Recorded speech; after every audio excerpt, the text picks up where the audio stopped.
जिंदगी को कुछ इस तरह आसान बना लिया। किसी से माफ़ी मांग ली तो किसी को माफ़ कर दिया। ये शब्द कई बार हम सभी ने सुने होंगे, मगर अमल में लाने के लिए थोड़ी हिम्मत की ज़रूरत पड़ती है। कई बार ईगो बीच में आ जाता है तो बहुत बार नाराज़गी का बढ़ा हुआ ग्राफ। माफ़ करने और माफ़ी मांगने से जुड़ा बॉलीवुड का एक किस्सा कुछ यूं है कि सालों पहले किसी फिल्म के लिए पाकिस्तान से भारत आए नुसरत फतेह अली खान साहब उसी फिल्म के गाने लिख रहे आनंद बख्शी साहब से नाराज हो बैठे।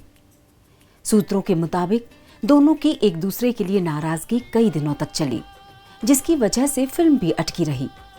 हुआ कुछ यूं था कि नुसरत साहब ने भारत आकर अपने होटल के कमरे में बैठे बैठे ही आनंद बख्शी जी को मैसेज भिजवाया कि वो उनसे मिलने होटल आ जाएं। कारण था कि नुसरत साहब का वजन बहुत ज्यादा होने के चलते उन्हें आने जाने और उठने बैठने में बहुत दिक्कत होती थी, जिसके लिए वे लोगों की मदद लेते थे। इसलिए उन्होंने होटल में ही आनंद बख्शी जी को बुलाने के बारे में सोचा। मगर कहते हैं ना कि असल जिंदगी में फिल्म थोड़ी ही चल रही होती है जो दूसरी तरफ का भी दिखाई दे जाए। ठीक यही हुआ। बख्शी साहब ने बिना नुसरत साहब से इसका कारण जाने खुद ही ये सोच लिया कि नुसरत साहब अपना स्टारडम दिखा रहे हैं, इसलिए वो उनसे मिलने नहीं गए। इस तरह आनंद जी गाने लिखकर नुसरत साहब को होटल भिजवाते जा रहे थे और नुसरत साहब बख्शी साहब के मिलने न आने से नाराज होकर उनके गानों को रिजेक्ट करते जा रहे थे। यही रुख इख्तियार किया बख्शी साहब ने। वो भी नुसरत साहब द्वारा भेजी जा रही धुन को जवाबी हमले में रिजेक्ट करते जा रहे थे। 20 दिनों से भी ज्यादा लंबे समय तक ये वॉर चली।